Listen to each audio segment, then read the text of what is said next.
So இப்போ என்னோட wait வந்து 85 கிலோ. ஆனால் 3 மாதத்துக்கு முன்னாடி என்னோட வெயிட் 110 கிலோ.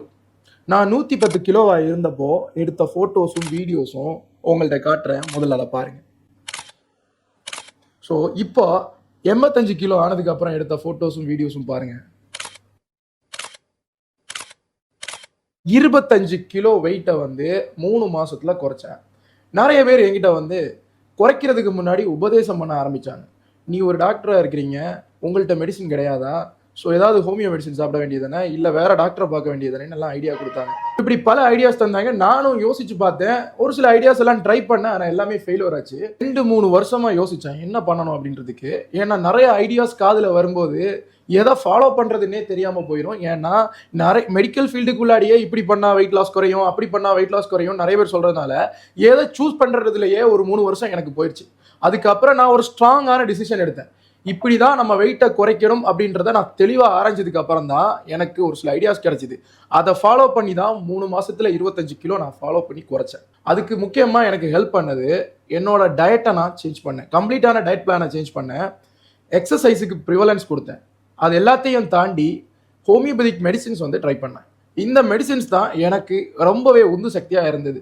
டயட்டை மேனேஜ் பண்ணாலும் எக்ஸசைஸ் பண்ணாலும் பலருக்கும் வெயிட் வந்து அணங்காது. இதுக்கு காரணம் அவங்களால ஒன்றே அதை ரெகுலராக ஃபாலோ பண்ண முடியாது, இல்லைன்னா அந்த மெடிசினல் ஹெல்ப் இல்லாமல் அதை வந்து முன்னெடுத்து கொண்டு போக முடியாது. இதுக்கு எனக்கு ஹெல்ப் பண்ணது phytolacca berry, fucus vesiculosus, capsicum annuum, citrus aurantium, gymnema sylvestre, காஸ்னியா என்ற ஹோமியோபதிக் மெடிசனை வந்து நான் கேப்சுலேட் பண்ணி ப்ராப்பரான லெவலில் டெய்லி 3 மாதம் எடுத்துக்கிட்டேன். ஸோ அதோட விளைவும் ஃபுட்டு வந்து நைட்டு 8 மணிக்கு மேலே நான் சாப்பிட்றது கிடையாது. நைட்டு சாப்பிட்றதா இருந்தால் மோஸ்ட்லி கோதம்பில் பண்ண உணவுகளை மட்டும்தான் சாப்பிட்டு வந்தேன். டெய்லி காலையில் அரை மணி நேரம் த்ரெட்மில்லில் நடந்தேன். அதிகமாக ஃபேட் இருக்கக்கூடிய கலோரிஸ் இருக்கக்கூடிய ஃபுட்டுகளை அவாய்ட் பண்ணேன். குறிப்பாக பேக்கரி ஃபுட்ஸை வந்து அவாய்ட் பண்ணேன். அண்ட் மில்க் மேட் ஐட்டம்ஸை வந்து அவாய்ட் பண்ணேன். சிக்கன், மட்டன், பீஃப் இந்த மாதிரி நான்வெஜ் ஐட்டம்ஸை முடிஞ்ச வரைக்கும் குறைச்சிக்கிட்டேன்.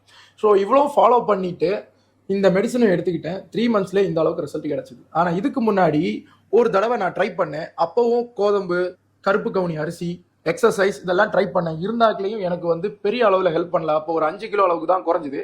இந்த மெடிசன் நான் சேர்த்து எடுத்துக்கும் போது எனக்கு அதோட எஃபெக்டிவ்னஸ் வந்து 3 to 5 டைம்ஸ் ஜாஸ்தியாக இருந்தது. உங்களுக்கும் தேவைன்னா டெஃபினட்டாக நீங்கள் வந்து இந்த மெடிசனை எடுத்துக்கிட்டு இதை ட்ரை பண்ணலாம். இந்த ஹோமியோபதிக் மெடிசன் உங்களுக்கு நல்லாவே சப்போர்ட் பண்ணும். அது கூட நான் சொன்னதையும் சேர்த்து ஃபாலோ பண்ணீங்கன்னா நல்லாவே ஃபேட்டை வந்து ரெடியூஸ் பண்ணி மெட்டபாலிசத்தை பூஸ்ட் பண்ணி வெயிட்டை ரெடியூஸ் பண்ணுறதுக்கு உங்களுக்கு ஹெல்ப் பண்ணி தரும். மேலும் தகவலுக்கு இந்த வீடியோவோட கீழே கிளிக் பண்ணி நீங்கள் வந்து ஃபுல் வீடியோவோட டீட்டெயில் பார்த்துக்கோங்க. ஸோ இதில் எல்லாமே சொல்லியிருக்கேன். இல்லைன்னா டிஸ்கிரிப்ஷனில் கிளிக் பண்ணி ஃபாலோ பண்ணிக்கோங்க. நான் மேலும் டீட்டெயில்ஸ் உங்களுக்கு